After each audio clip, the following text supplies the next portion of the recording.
what's up, gun nuts? It's Ferrari Steve, and today I'm going to show you how to change the trigger on a Glock from the target trigger to the smooth face trigger. But first, let's do a quick safety check on these guns.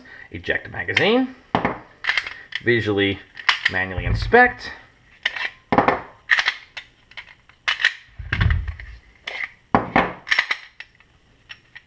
All right, they are clear.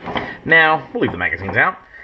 So, what is the target trigger? Well, let's have a look here on this Glock 19. You can see these little kind of ridges here in the trigger, right? Listen.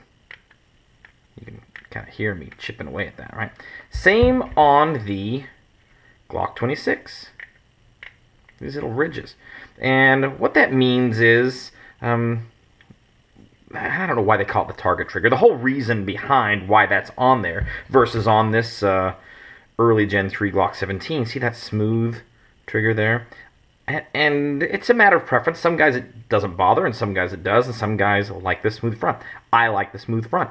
And so some guys will complain after a while, boo-hoo, my trigger finger hurts after putting 1,000 rounds down range with this target trigger. But it's all about feel and consistency, and if you practice with the same trigger over and over between your guns, then you can kind of pick up some habits and feels that are kind of the same thing. I caught the feels. Anyway, these little steps here are what they call the target trigger, and a lot of guys don't like them. So what are you to do? The 17's got them, but the 19 and 26 don't. Well, lo and behold, the internals of these guns are very, very similar. Even though the sizes are different, this part, where the trigger assembly is inside the gun, pretty much identical among all the 9mm. So not just on the 9mm, but the Glock 17 trigger is the same on the Glock 22 and the 31 and the 34 and the 35, and a lot of other variants use this same trigger assembly, right? Not just the trigger itself, but the trigger bar. So you can buy this right here. This is the SP00357 Glock 17 trigger with the trigger bar. These are not expensive. You can buy these between 12 and 15 bucks at most places, including Amazon, right? And out it comes, and it's a completely assembled trigger bar with the trigger. And look at that. Nice and smooth on the front.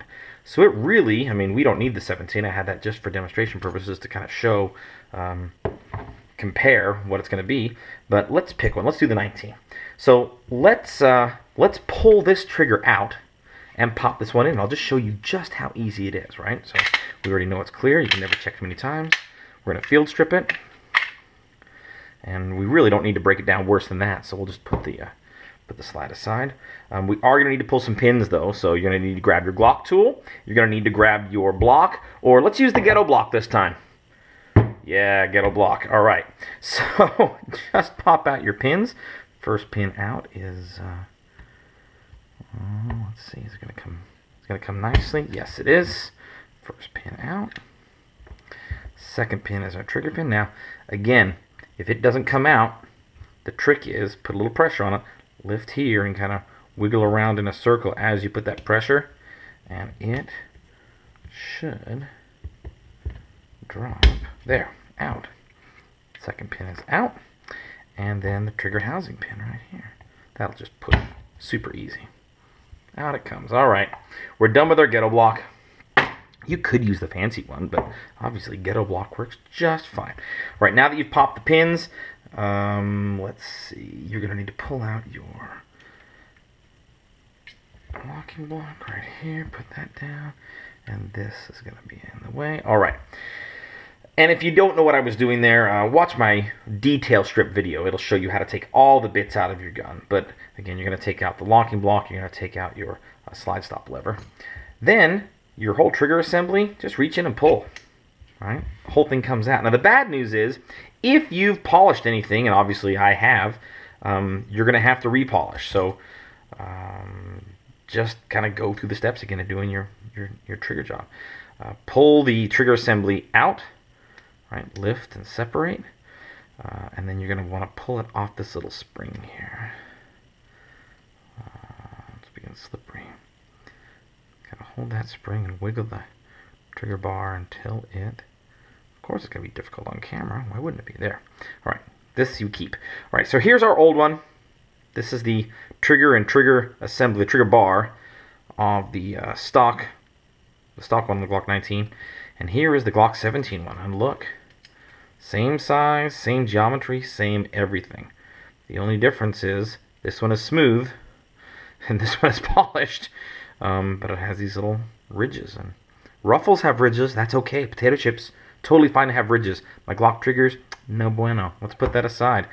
And just put it back together as if the old one were what you were using. Or the new one was what you were using in its place. Grab that.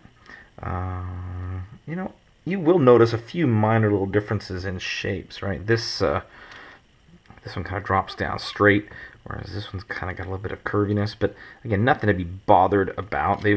Glock's changed things as they've gone along. That's being difficult. Why? Let's grab that spring.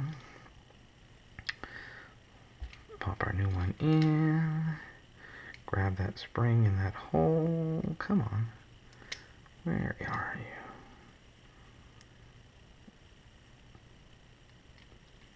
Oh, man. Of course it's going to be tricky because it's on camera. Why? I don't know why it's being so difficult for me today. So I'm really just going to grab it. Force it in there. There it is. All right. Stick our little cruciform in the right spot. There we go. It's ready to drop in. Drop it back in place. In it goes. And we start putting stuff back together. Locking block goes in. Slide, stop lever goes in. And the pins are ready. We start from the back.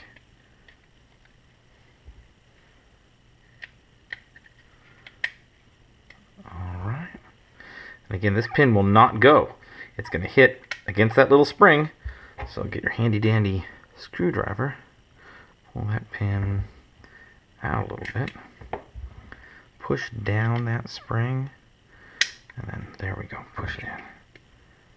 Alright. Let's push that through just a little bit for those of us who are OCD. There it is. Boy, look at that. That new trigger is right there. You can test it. Push that trigger bar forward. Alright, just see how it feels. Feels like it's going to be okay. Well, to be honest, it feels like a new trigger. Which it is. It's a new trigger. Meaning we're going to have to break it in a little bit, maybe polish it. Or not. You know, polish it by putting a few thousand rounds downrange, right? So, check your function, obviously. Hey, it still goes click. Meaning, it would probably still go bang. But I can tell right away, already. When I put my finger on there, yep, I can feel it's a smooth face, just like my 17. Oh, the reset's not that bad.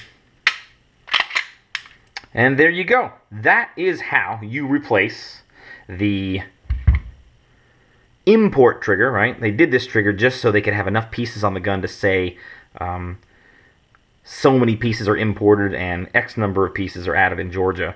Some silly rules that we've got in this country for how many pieces of a gun can be imported and how many have to be domestically sourced. But this is a domestically sourced piece. This is the original design trigger that a lot of people like, and it's as simple as that, to just buy a Glock trigger for $12 to $15, a 17 trigger, and put it in your 19. So I'm going to do the 26 off camera in just a couple minutes. So this is Ferrari Steve, thanking you for watching.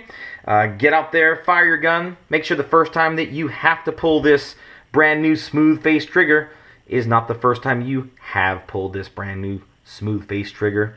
Si vis pacem parabellum. Stay safe out there.